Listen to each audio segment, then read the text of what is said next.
Hi everyone.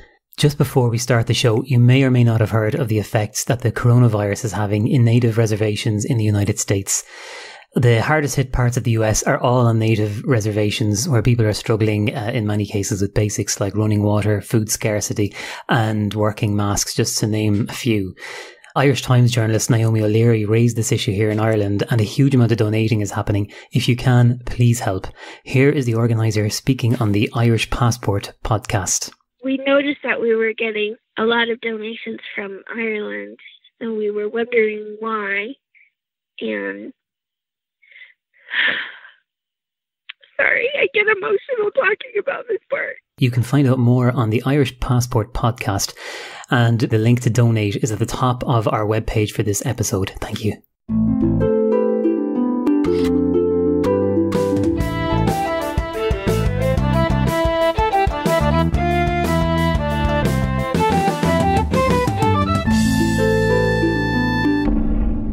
Welcome to Amiga Ireland. It's our June episode. I'm Irla. I'm Rob. And I'm Luke. In today's episode, a new Lightwave 3D workshop, a fantastic workshop series starting on Twitch. We look at some GoTech add-ons. And can you combine a module player and a IRC on Amiga? Short answer, yes. And we have our news sections, our games, discoveries coming up and more. And we introduce a new buddy from Amiga Ireland. Before we get started, guys, how have you been doing? Rob, what's been up with you? The usual, busy, working from home, trying to get the sunshine in whenever I can, and tire out the young lad. Doesn't always work, but Amiga wise, I have recently started looking at. There's one of the guys in the Scottish Amiga user group, Alistair, got me to build a Amiga 1200 there a while ago, and. So this is, if you've seen it, sort of the reverse engineered Amiga 1200 motherboard. So I built that about a year ago now, and I still have it here because he wanted a couple more tweaks to it, and because there was a little problem that I couldn't suss out. That's been sort of on the back burner for a while, but now it's back out on my desk, and I've been tinkering with, like I say, little tweaks and little customizations on it. Might ask you more about that later on in the podcast, actually. That's very interesting. I have a 1200 and I sometimes wonder about the board, Yeah. they don't come cheap. Just tell you that. Yeah, well, okay, fair enough. Well, maybe it's fine after all. For me, I've just started a Lightwave 3D workshop online. It's been absolutely amazing. I think there's been 4 episodes so far. It's on Sundays at 5 p.m. UTC on Twitch TV/Mwadib3D.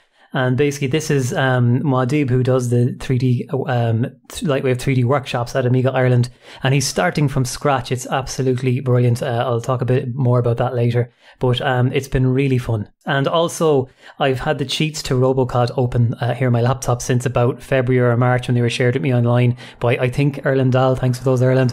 And I finally now have Robocod fired up. It's my first game I've started playing since Amiga Ireland back in January, so I plan on completing that over the next week or so. Luke, how are you getting on? Just the usual workload for me. So a day job first, and then retro ready in the afternoons and evenings. So that's it. That's the thing. What was it like working the postals during the height of the coronavirus? To be honest, the post office, especially the British post office, did the job really well. Apart from that, some couriers, didn't travel. So Parcel Force, which is a part of a British post office postal service, sometimes had a bit of a delay. But apart from that, I must say that Royal Mail have been really well organised. We've had difficulty posting to Greece a few weeks back to send the last prize winners for the creative competition. Vesalios, I don't know if you're listening, but we'll get it to you as soon as I'm sure actually now that they're starting opening the holiday season again, the post office as well will accept them in Greece again, so I must pop down to the post office actually and send that. Anyway, let's get on to the news. Reformat allows you to format plain text documents, for example fixed width for Amiga displays, and that's available on Aminet. Right, Warp 1260 turbo boards are being sent to first beta testers. But right, this is a really big one because this is a really great, turbo board. Apart from that, it's also a graphics card, a Wi-Fi card, an MP3, as far as I remember, decoder. So a lot of YouTubers or people who are known in the community, for example, just like John Chucky Hertel, they have received their cards and they have been testing those cards pretty extensively, making a lot of videos. So we've got one of the video presenting this really brilliant card for Amiga 1200. I saw a bit of a review. I think Retro Chengo or something. I'm probably pronouncing that wrong, but it's a YouTube channel. I think so as well. But John's review is really, really extensive, and he's a reverse engineering magician. So he's got a lot of experience, and I think he gets it really, really well. It does look like amazing hardware, and and it's a full 16-bit sound card as well for AHI applications, which is it's fantastic. It also supports overclocking to about 100 megahertz, 105 megahertz. 105 if you have a Rev 5. Yeah, if you have a suitable CPU. But it's an impressive card now. It won't be cheap. But as far as I remember, the price is 499 euros without actually the CPU. But if you combine the prices of Mediator, graphics cards, music card, Wi-Fi card, and of course like Apollo 060 or Blizzard 060, then in the end, it's not not that bad. And take into consideration the fact that it's a new card and you get a warranty as well. No, absolutely, because I'm sure I've poured about $1,000 or more into my 1200, but that was over the last 20 years. That's the thing. I think, and it's worth probably twice as much now. Well, that's but it's also a huge monstrosity of a thing. But it'll be for the ultimate. For the ultimate 1200, it's pretty exceptional bit of hardware. Yeah. Now, there's a Midnight Commander clone that's been released for Amiga OS 3 for MorphOS and Eros. Now, this is, if you're familiar with these, there are a few different file management utilities that look very similar. Midnight Commander is, the Amiga version is called My Commander, but Midnight Commander is just like, your old left and right columns, the kind of thing you used to get on floppy disks back in the PC days. So, even pre-Dopus 4 and stuff, they have a certain way of working and they all work very similarly, and it's almost like a comfortable environment to be in when you're when you grew up with them. It's an interesting looking clone because it actually really looks like a DOS screen in a window on your workbench, and it's a clever little approach to it because obviously there's Dopus and there are loads of other similar applications, but this one it looks like you're running the original in a window. It's very clever. Samples Creator has been updated and released. This is a really nifty little program, and you do need to know slightly what you're doing, but it's very interesting to fire up and play around with. You can get results instantly, even if you don't know what you're doing. You can generate waveforms on this, different ones, pulses, sine waves, ramps, all that kind of stuff, and edit them in so much detail that, in my case, if you don't know what you're doing, you'll have something pretty much unusable pretty quickly. And you can save what you've done afterwards. So it's pretty cool if you want to create samples from scratch. One thing you can't do is import a sample to modify it that way, but I think the other programs, anyway, the trackers let you do that pretty easily to modify samples. So this is really cool for generating your own, and that's available also on Aminet, and we have the link here. IMP, Infinity Modules Player, is an app written by Paweł Johan Nowak, and it allows you to stream and listen your modules in real time. So imagine you've got, for example, Amiga 500 with Blipbox connected, and it's got ACA 500 of ACA 500 plus, and you've got some sort of internet connection.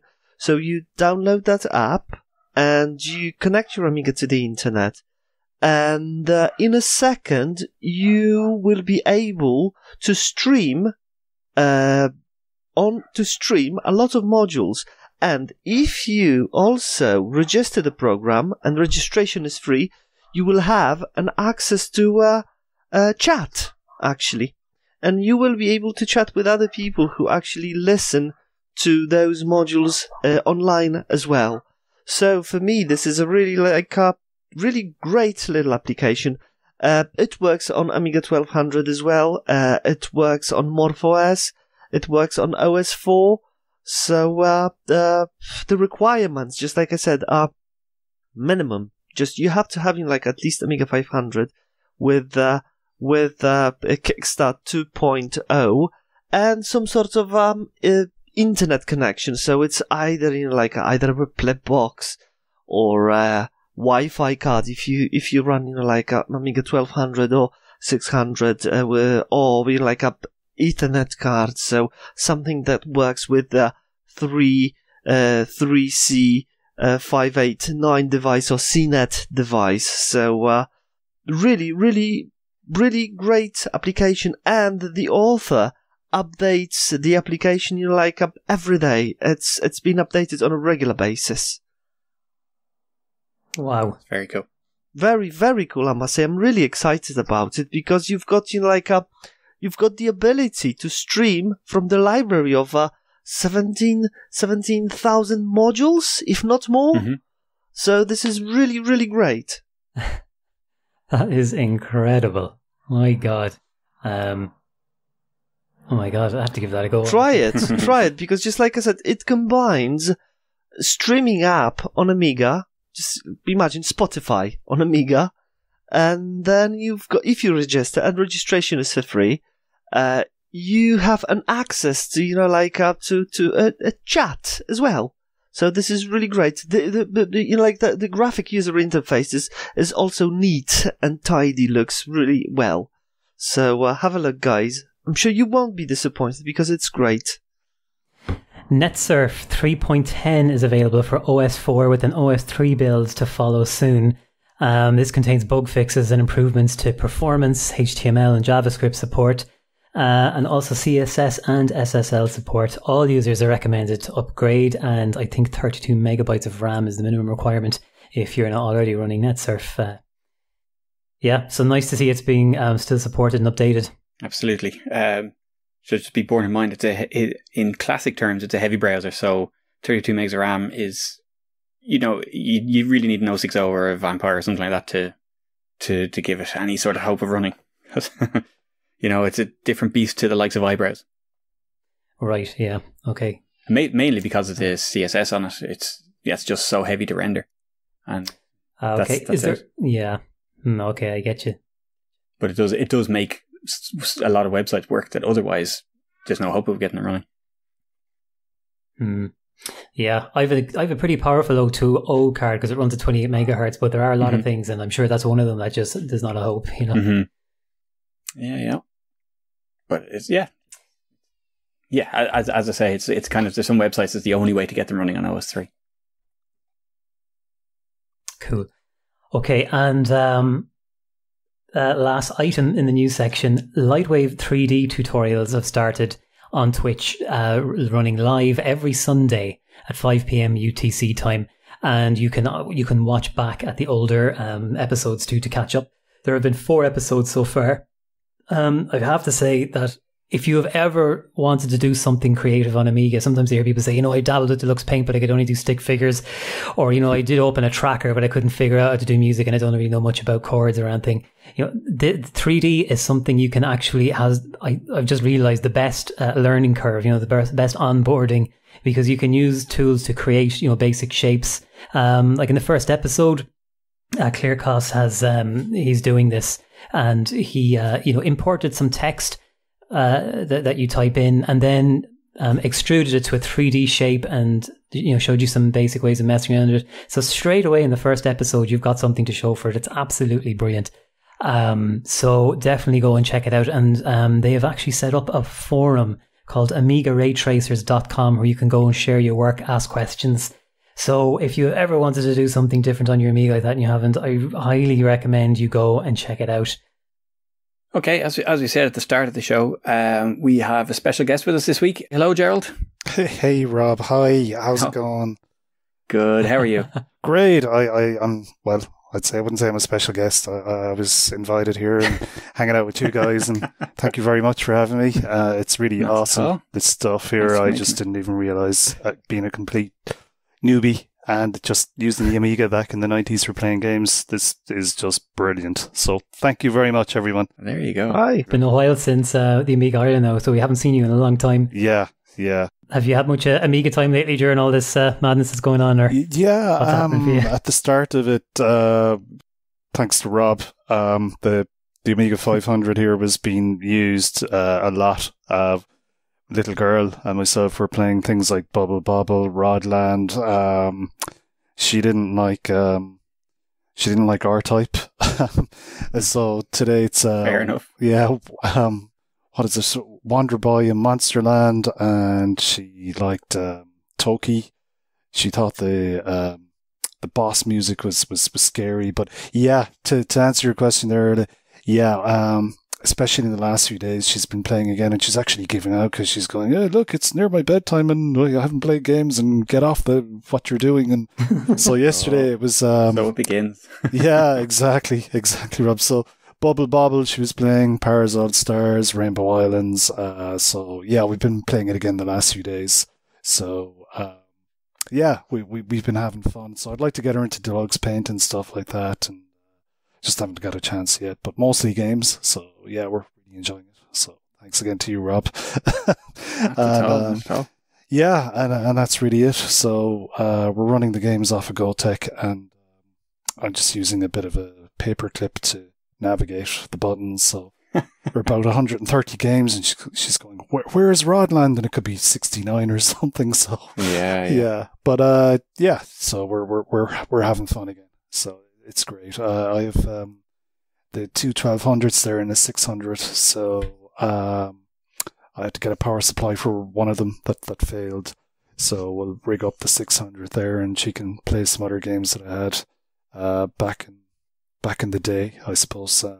Stuff like Warzone and Cabal, and all on floppy, and the New Zealand story as well. She loves that. So yeah, I've got that out. Forgot about Cabal. Jeez, I completely forgot about that game existed. Yeah. So I mean, the intro is kind of cool, isn't it? With all the ocean kind of logos coming up on the screen, and then that was an Amiga. Oh, she didn't like Zool either, so I was going, what? So. Yeah, so we'll be doing a lot more messing with that and hook up the other Amigas. And I still haven't actually hooked up the C64C that Kenny put the Ultimate, the Ultimate Elite board into, so I finally got a cable the other day. God, I can't even think of mental block. To hook it up to the TV, the flat screen TV, because that big monstrosity, that grey CRT I bring up to Amiga Ireland, that's got the 1200 and 164 hooked up to it. The 500. So the flat screen TV I brought up to Amiga Ireland, that's 164 is hooked up to that, and I've got the HDMI cable finally the other day, so that'll be fun to run. So. So yeah, so we've got experiments and stuff going on here, and we call it our lab, and she's banging doors because I'm not in there. So yeah, so anyway, cutting it short, that's basically what's going on here. So thanks for having me again, guys, and yeah, we're messing with Amigas. Yeah, ultimate fun. Again, thanks for the 500, Rob. It's really class machine. Probably say thanks to my friend Matt Kelly, who that's who that came from originally, and so he kind of dug that up and gave it to me, and I slightly superfluous to requirements. So there you go. Oh no, that's brilliant. So thank Matt. Matt had that from day one, and seems like it was quite a collection of stuff with it as well, I think. Yeah, cool. Yeah, the cheats and the the details for levels and everything. And all the photocopied manuals for the pirate games. Exactly, yeah, it's pretty amazing. I was showing that to her. I said, check this out. What's that? And I said, well, cheats and this and that, and the stuff for the pirate games. And yeah, so it was really, really detailed. Absolutely amazing prize. And Jesus, thanks, Matt, and thanks, stuff. Rob. Happy days. Glad it's appreciated. Oh, totally. Getting beers for you the next time I meet you, and I'm shaking the hand here, so definitely very, very grateful. So thanks very much. No worries. On the subject of games, let's move on to the gaming section. Nerd Kill is a game where you choose several ways to wipe out the people running around your screen. It's a tension relief massacre game. It's described as an Aminet. Kill the nerds in a variety of unpleasant and painful ways, from shotgun to steamroller. It's easy, they don't fight back. Written in Blitz Basic on Vanilla Amiga 1200 by Adam Gervin in 1906 and uploaded by John Gervin of Davy Rocks fame. Yeah, this is a funny one because I saw that in like a recent upload thing, and I'm like, oh, I remember that game. I got that game on a cover disc. No way. Yeah, back in '96, I presume. I still have it. And yeah, it's a bizarre game. It really is. And you just choose how many nerds you want to kill, and the screen's full of them, and away you go. It's bizarre. It's great. I really enjoyed it. Yeah, it is. Yeah, but yeah, the weapons are imaginative. Yeah. Yeah, exactly. It's exactly what it says on the tin. But yeah, no, I clear as day remember having that on a cover disc from Amiga Format or CU Amiga, one of the big ones. So yeah, there you go. Going full circle now with our own John Gervin's brother. Right, so 3 Stooges installer and a patch package for the Cinemaware game. This is a version 1.0 of a hard drive installation and a patch package for the Cinemaware game. So go ahead and try it. Hope it works for you. An R-type hard disk installer, including cheat mode for infinite lives and vulnerability, it has been uploaded to Aminet, and this is by John Gervin as well, actually, as was, I think, possibly the previous item. I'm not sure. So this section should probably be just sponsored by John. The John Gervin section. We should have him on this month as well. Yeah, the John section. Brilliant. I'm kind of distracted. There's a wrestling of toddler going on behind. Mine's sleeping upstairs. Lucky for you. Nice. Yeah, no, James is he's kind of given up his naps during the day, but he had one there today, and so his normal bedtime is out the window. And there you go. Anyways, Airmail is a game for all Amigas, basically from the 500 up, and it's recently been released. It's now I'm only looking at the webpage, which is in Spanish, so you'll have to blame Google Translate. But it seems to be, it's a very nice looking sort of adventure game. You play the pilot of a plane that's crash landed, and you're kind of having your little adventure in the jungle. It looks really, really cool. I'll have to give it a go because I haven't actually played it. But yeah, it looks really, really nice. And yeah, this has been the work for a few years of the developer, and yeah, it's just definitely worth a look. Grebes is a game where you save the Earth by destroying all the invading Grebes to clear the path for the final confrontation with the Grebly King. This is a fun game, actually. I enjoyed playing this, and this one's also by Adam Gervin again. Your ship is sort of like the ship in Asteroids, in the middle of the screen. You start off like that, and the opponents though don't break up like the rocks do, so they're coming out and you shoot them and just destroy them straight away, which is nice, because I actually find that game quite stressful. So it's a PD style game, but you can warp and you can pick up different weapons and stuff, and there's even a Simpsons reference in there, which is brilliant. So that was written in Blitz Basic on the Amiga 1200, and geez, we have to get Adam and John back on the show together. They've done plenty of good stuff between them. Plenty of great stuff. I just realised I think I know what's happening because I was following John on Twitter, and he's been talking about resurrecting an old hard drive that he had in his Amiga 1200. So I presume he has just recovered all these files and he's started uploading them, which is really nice to see. But I remember it is nice. Yeah, I remember Grebes from a cover disc as well. Not necessarily the same one. Maybe it was the same disc, but it seems Adam was quite prolific with getting mainstream coverage on his PD stuff. That's cool. Amazing. Yeah. That's mad to think that. It's mad to think. Like I've known families where there'd be maybe two brothers who were big into the Amiga together, but I haven't known where both were coding on it. Yeah, that's a first for me. Mm-hmm. Right, and this time it's gonna be a game for C64. Boxy Moxie. Very, very, like a odd title, to be honest, but at the same intriguing. It's a very nice and very colourful puzzle game for C64, and it comes, I think, from Spain. So for C64, colourful puzzle game, and in order to have a look how it works and the gameplay, the best option would be, to be honest, to see it on YouTube, and there's going to be a link in the description notes. From what I've seen, it looks like a really addictive game and fun to play. So why not have a look?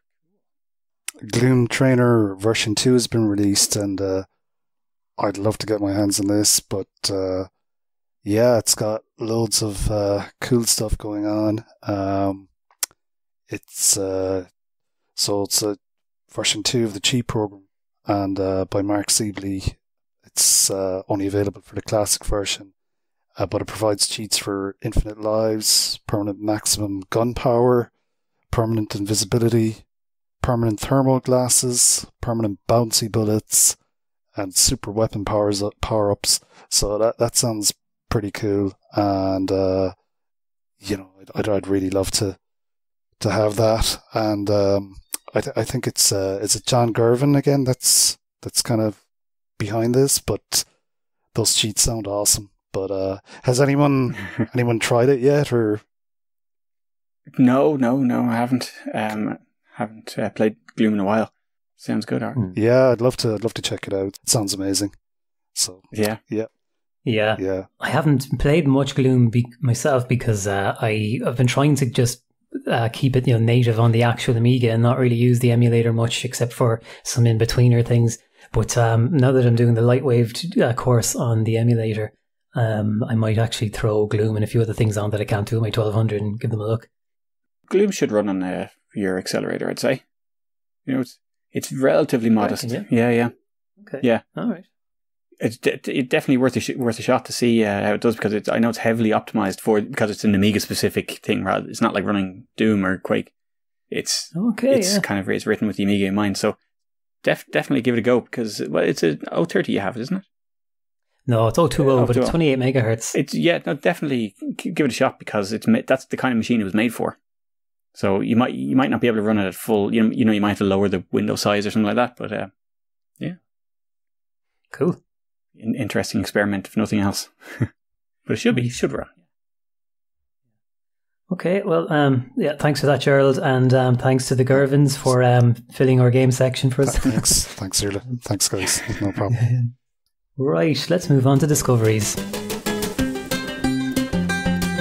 Vivid Tracker is a mod tracker for iPhone and iPad. It'll play any 4-channel mod that I've thrown at it, certainly anyway, and it's very faithful, the reproduction of it. It's incredibly accurate.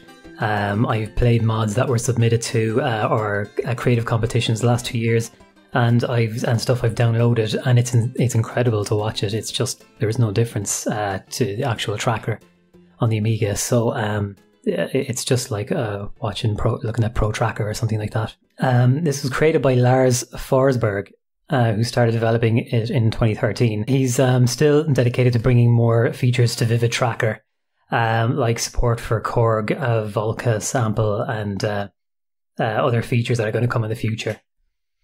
So he talks a bit on the app page in the App Store about what a big deal Pro Tracker was back in the day, and kind of how it was the foundation piece of creating music for computers in general. So very cool piece of software. If you run iOS, it's well worth it. this Re 1200 machine that I'm building and modding was the on-screen display for the GoTechs. So for the GoTech drives. So this is something that I'd kind of heard about and vaguely knew about, but I actually said, I'll look into it and I'll add it to this machine.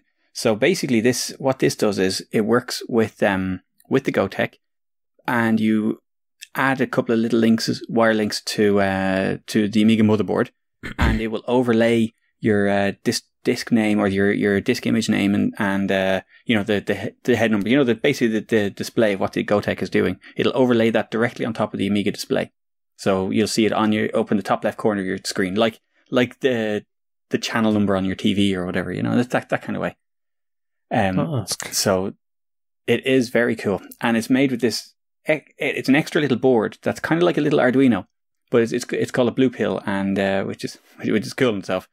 But it's basically a small little Arduino. You can buy them for $5 or even cheaper if you're willing to wait for them to come from China. And it's just a little chip on a board with a couple of extra bits, and you can code for it or you can download software for it and connect up to kind of anything. And this is something that Keir Fraser, the guy who does Flash Floppy, has come up with, and it works really, really well. But so I bought myself a whole bag of these boards now. I'm going to make them do all sorts of things. But it's really cool to see it in action now on the GoTechs. But it not only can it do the screen overlay, but it can also intercept the Amiga keyboard inputs. So you can use the keyboard for choosing the disk, which is a very impressive little feat. For somebody like me, say with an Invision AGA card, I wouldn't, if the VGA... No, it won't overlay on that. It overlays on the native outputs, like so your composite or your RGB outputs. So that's it. It latches into the analog end of the video output. So that's sort of beyond where a scan doubler or that kind of stuff works. So yeah, it won't have any effect. Okay, I suppose it was while we were trawling through all these games on floppies, and we were going, oh, that looks interesting. Things like Oscar and Titus the Fox, and then there was this other one. I forget the name of it now. It mustn't be that important. Something Quest anyway. Flimbo's Quest, and then she saw Toki, and so it was like, okay. So said, this doesn't look too scary, and it wasn't. The music was really cute, and there was a really cheeky intro. It was funny, and when this guy, like a Tarzan character, got transformed into a monkey gorilly, he got sorry, my little girl is just interrupting. I told her that I'm just talking on this, so she really loved it anyway, and she thought the little baddies were cute, and the levels were a bit tough though if you weren't used to it, and sometimes the collision detection was a bit odd, especially with these spiders that fire these things at you, and you'd think you'd be ducking down on a step and it would hit you and kill you, and then you're back to wherever. But the music was really catchy, and it seemed faithful to the arcade conversion, and faithful enough anyway. I know there's a new Nintendo Switch version, etc. out. But she found the music to the bosses a bit scary, which I didn't. But it's great fun, and you'd waste away hours happily with the most kind of demanding kid going, right, it's kind of, hypnotized them, or it's done something great, and it's kind of calmed them down. Mm-hmm. So it's a real fun game. It's a bit tough, but I'd recommend it anyway for passing away a few hours. Like I was saying, the intro was hilarious. This guy who's like a Tarzan type character getting transformed into this kind of ape guy, and he can fire things out of his mouth and jump in these ton weights, and he goes around. He can wear an American football helmet as well, and all these kind of funny little quirks. So it's worth checking out if you just want to lose a few hours and make sure everyone's kind of having a fun time with it. So that's kind of it in a nutshell. I haven't completed it yet. Once we find it in the GoTech, we're going to start playing it again. So that's Toki out of the way, and that's me done for that. So lovely. That's lovely. Was that Railching there in the background? Yeah, she's kind of going, oh, it's bedtime, and I'm going, okay. I'm kind of going, so she's freaking out, but that's fine. Will we ask Railching what her favourite game is? Hi, my name is Railteen, and my favorite game on the Amiga computer is Rodland, and I like it because it's so cute, and I like the character because it has pink hair, and it's all cutesy-wootsy, and I love the bad guys, and I love the marshmallow things because they have horns, and they're like yellow, and they're kind of like a slug thing, and they're very adorable. Nice, Bye. very nice. Good choice. Bye. That's cool. Thanks, guys. She sounds like a dote. She's got probably a Amiga withdrawal symptoms, so... We've just spiced up our podcast. Yeah, Thank fantastic. you. I've got a little other as well, so I recognise all those. Actually, I like hearing screams from someone else's home for a change instead of my own. Right, next up is a discovery of mine, and I've been using Hippo Player to play mods on Amiga for a long time, and I don't know how I found this, but you can send Hippo Player to other screens on Amiga. So, for example, Directory Opus was another application I'd open, and I wanted Hippo out of the way. I know you can make it quite small, but I just wanted it gone. I just thought, what's the chances you can do that in the settings? And you can. So you can send it to completely to another screen. Now, I did find that if you quit Directory Opus, you get bounced back to your Workbench screen with no Hippo Player GUI, but the music's still playing. And eventually my system hung completely and guru'd. So Yeah. it's not a perfect system, but I'm sure if I'd quit the application before I quit Directory Opus, it would have worked just fine. So that's pretty nice. I don't use Directory Opus much, so it's very easy just have another application, small thing like that lying on top of it. Does Hippo Player use MUI or MUI? Good question. I aren't 100% sure. Because because that's it's a feature that MUI adds in the little the extra the extra button that it puts on the window, and you can jump it to another screen. But MUI also comes with a public screen manager, so you can add a blank screen and have that behind everything else if you want, and send your applications to there. So so you don't pull the rug from under it like you're saying.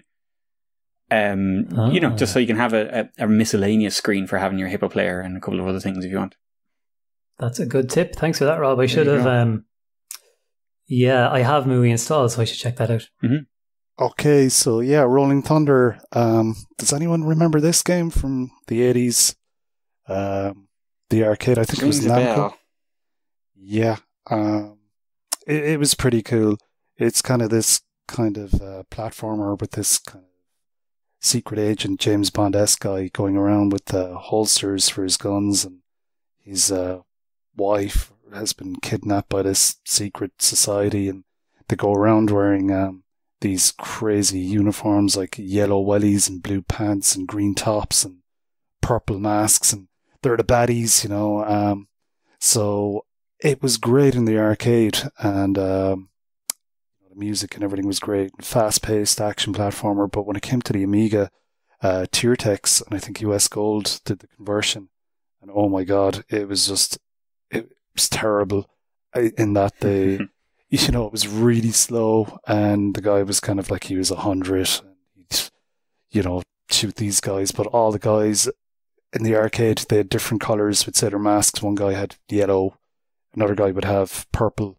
When the conversion in the Amiga, it was just the same enemy all the time, and the music, they took a sample of it from the arcade and it just kept looping regardless of what level you were on. But the biggest killer of it was the frame rate per second. It was really, really slow, and then it gets so annoying that the time you have in the level just runs out and you die. It's a really poor conversion. It was very disappointing because you thought something as good as this in the arcade would have been a great conversion on a fantastic 16-bit machine. But I mean, an 8-bit machine would probably perform just as good or better, which was a pity. But, Tiertex, or is it Tiertex? Or, yeah, they... Mhm. Do you know if those guys had a kind of a terrible reputation for conversions back in the day, or... No, but you mentioned US Gold there. So did Tiertex do the actual Amiga version, or did they just do the... I think they were involved in the Amiga version and the C64 version, the 8-bit versions, the US Gold as well, as far as I know, had their little logo on the bottom. But in terms of what they did, I'm not sure. But everyone, when you go onto YouTube, they don't even reference US Gold. I think in the Amstrad there was, and they were just going, oh, Tiertex are terrible. As far as I know, it was for everyone across the board, 8-bit machine, 16-bit machine. But yeah, they got they were saying, it's not surprising if they did it, it would be pretty poor quality. It was just ported directly from this or that. Well, these are what different people were saying, but I was just curious about them, because I didn't really hear of much stuff that they did back in the 90s or whatever. But yeah, the game is frustrating. Sorry, Rob, yeah. No, I was going to say, I don't really remember them in that way as such, but I know US Gold have a reputation for doing lazy ports. So I don't know if they were involved in the Amiga port specifically, but either way, yeah, it's not good news. Okay. But there were a lot of games that got that same thing, and you get a port, and it's kind of like, especially if there's 8-bit ports involved, and they try to use the same assets or similar assets, so there's a minimum of work involved between them. So clearly when you do that kind of thing, you don't get any of the Amiga scrolling or anything like that, and so you kill the frame rate by just brute forcing it, and that's a crying shame. Okay. So many games like that, though. There are. Okay. Yeah, no, like you're saying, it is a pity. It's a crying shame for sure. So just had a quick sconce here, or I should say a quick look. The developers, like in the arcade, were Namco, and for the Famicom it was Arc System Works, and Tiertex US Gold for UK home computers, and the publishers in the EU were US Gold. So... yeah, I guess, yeah. So that's... so even if it wasn't US Gold directly, it was their philosophy to kind of, just mash it through the system as quick as possible and make a few quid out of it. Cool. Okay, that makes total sense now. So why it was terrible. Yeah, it got pretty... Okay, nice one. Thanks for filling me in there. If it's a decent game, there are a lot of people who are doing sort of redoing ports, or, taking the assets out of the arcade version and making a sort of a high-end Amiga version as well. Excellent. So, whereas if the original port might have been for the 500, maybe a 1200 version might be a really nice thing. And that's happened with a couple of games recently. And, so it might be worth making a bit of noise about it and see if someone bites. Excellent. Yeah, certainly. No, that's really cool. Thanks for that. Thanks, Rob. So I've actually just realised that this was on the podcast months ago. But here it is again anyway for anybody who didn't notice. 18,000 mods are available to download on 4 ISOs. Now, these are CDs, so these are 4 CDs, not full of WAV files. You'd have a couple of songs. They're full of mod files. So it's a ton of stuff. And you can, as I've done, download these onto your Amiga if you've enough disk space. And you can even use an ISO mounting tool to quickly mount them and play the mods, which I do. So I have those available quickly from a drop-down menu. Great to have a massive selection available like that. It's sort of like an offline copy of Luke's mod utility from the news section. But in this case, but in Luke's case, of course, as the database is updated, you get the stuff straight away. So yeah, there you go. that's me. On to you, Gerald. Yeah, this is a website. A pal of mine he sent it on to me, and it was some artwork. It was stuff like Eddie Vedder and Alice in Chains and Rory Gallagher, and it looked pretty cool. And basically, it's posters, but they're metal posters, so you get magnets and you can put them on a wall. But they're free shipping at the moment. I don't work for this website or anything. I've nothing to do with them. But I went and I checked it out. I just said, I'll type in Commodore. And they had some nice stuff there. They had blueprints at a 64, and I think they had a 500, but it looked weird. It looked like a 600. But when I looked at the price, I nearly fainted. It was like €63 for a small print, and then there was a large and extra large. But it just looked interesting. I think you can even design your own. So if there's anyone out there who wants to spend that money and wants to have a metal poster that sticks up on a wall with magnets, with their own kind of Amiga design. I think you can design your own as well. And, you know, I was going, oh yeah, that's cool. There were about maybe 7 or 8 posters for the Amiga. The price was just I was going, oh, okay. But, you know, I mean, if anyone is, you know, thinking of designing their own as well, it's because that was the one thing I found when trying to find a classic Amiga, you know, posters that I could put up on my wall. It was this kind of, you know, my man cave or whatever, the Amiga room. There were few and scarce between.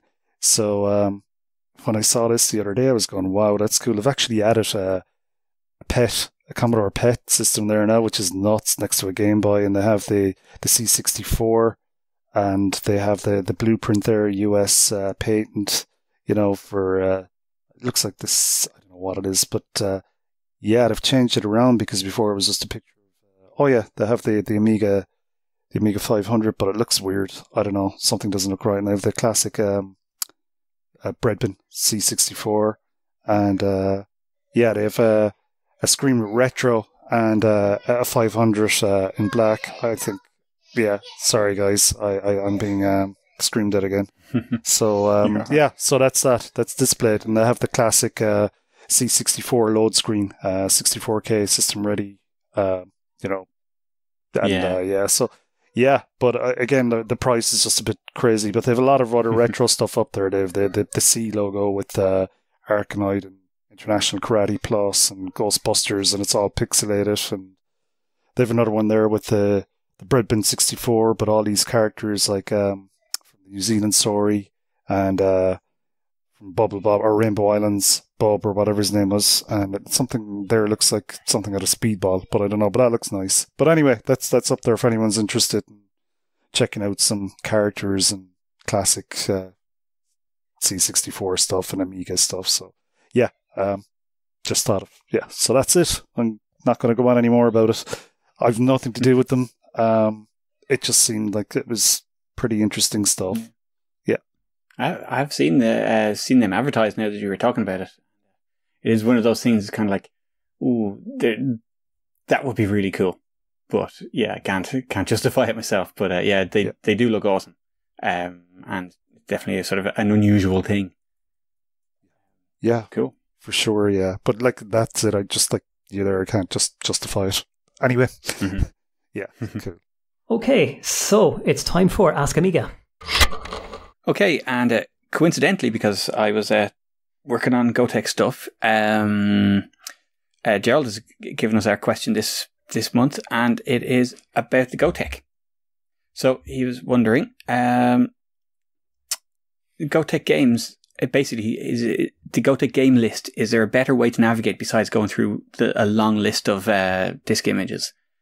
And, well, yeah, basically, yes, there is. You were saying earlier, Gerald, that you were using like a paperclip or something to push the buttons on the GoTech. Exactly. Yeah. That's kind of like and I presume then as well you've just got the numbers on your GoTech, so you've got the most basic kind of setup that there is. That's it. I got it off of eBay and I stuck it inside the 500. You know, and I used a bit of glue tack to kind of keep it in place. So yeah. So you just see the numbers exactly inside the floppy drive door. And yeah.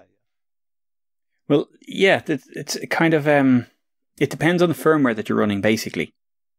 But there are some options, and you know, there are ways of updating the firmware on the GoTech to use different. You know, there are a couple of different ones, but Flash Floppy is the one that I use.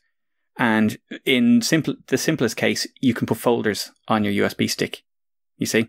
So you don't have a long list. You can go through folder 3, let's say, and then go into that, and then you can have 10 things in there. So, you know, you could have a favorites folder, for example, and you just pop things in and out.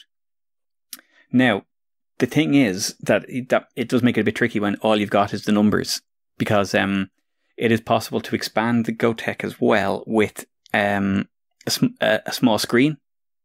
So OLED, fit 0.91. Exactly, yeah. And it's the same size as the 3 digits, but it gives you a tiny little readout of the name of the disk that's currently air quote inserted, and or the one that you're selecting. And that's that's an option, because that'll make it easier. There's a rotary encoder as well, which I think is great. And that's like a little volume control instead of your up and down buttons. So you just twist it. And so, you give it a good twist and you get down about 10 and then sort of you click it a single thing around when you get to the one you want. They're lovely. That's an option as well. But if you hold the button, it works just like a rotary encoder as well. So you can hold the buttons, and it goes up and down, just like a rotary encoder. So that's an option as well. True, yeah. Yeah. The big thing for me would be flash floppy and using folders. Yep. You've got two types of flash floppy. There's, the stable release. I think the latest stable release is 2.14. And you've got the experimental ones, 3.0 and above. But you want the basic ones, so I think you should be sticking with 2.14 for the time being. Yeah, thanks. The stable release. Yeah, it is flash floppy that I'm using. But yeah, it's just I just was more intent in just getting it up and going. Because I had all these errors initially when I was putting it in and the cable was going, what's going on here, and this and that and the other, and it was a great learning curve. So yeah, no, those options are super, guys. Really appreciate it. Thanks so much. Especially the screen, the OLED screen is a great option, because you can actually, after flashing with a flash flop, you can actually see what you've got, and just like Rob said, you can put games into folders and subfolders, and you can easily enter them and quickly choose what you'd like to load, and it makes things much easier. And it's more like a controlled environment then. It's not so like a blinded one. Brilliant. Thanks. Or blindfolded. That's the word I'm looking for. Yeah, blindfolded. Excellent. That's it. And then when you get confident with the soldering iron, you can put that same display that the OLED has overlaid on the Amiga screen. Absolutely. Because that's what I've done here. You could have the buzzer as well. Yeah, there's a buzzer as well, which gives you a little click feedback as well as the cool. floppy head.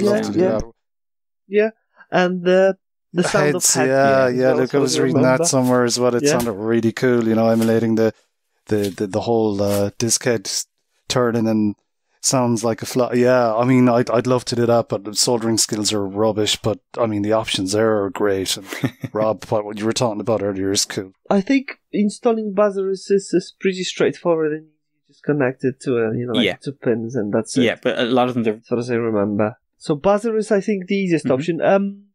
The knob is more tricky, but it's still doable. Yeah, and the OLED screen is tricky as well, but it is generally doable, especially if you've got a GoTech that has the headers there, because you can ultimately do it with just plug in 0.1 inch headers, and then you don't actually need to solder for a lot of the stuff. You can just plug it in and away it goes. That's no worries. I'll get in the folders anyway first, and I'll check out buzzer. Wow, yeah, nice one. And holding the buttons. Wow. Thanks, Rob. Thanks, Luke. Anytime. Excellent. So that's all for this month. We're going to take a break until September, our usual summer break, and we'll be back to you with a bigger episode probably than usual to make up for that. I hope everybody has a lovely summer, whether you get plenty of Amiga time in or you're out getting sun or whatever. And we'll see you back in September. Music was by Virtual Dimensions and Banjo Gaioli. Did we miss anything this month? Let us know on Twitter, Facebook, or email at amigausers.ie. The show was edited by... Luke. Anthony Jarvis. Do you want to do that one more time, Luke?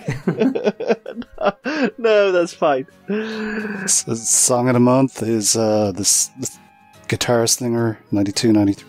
Okay, bye-bye. Bye, guys. Bye-bye. Bye. Bye-bye.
Rob. Yeah, well, I skipped this one because you've already answered it like twice.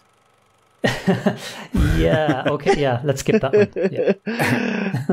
Right. Okay. Yeah.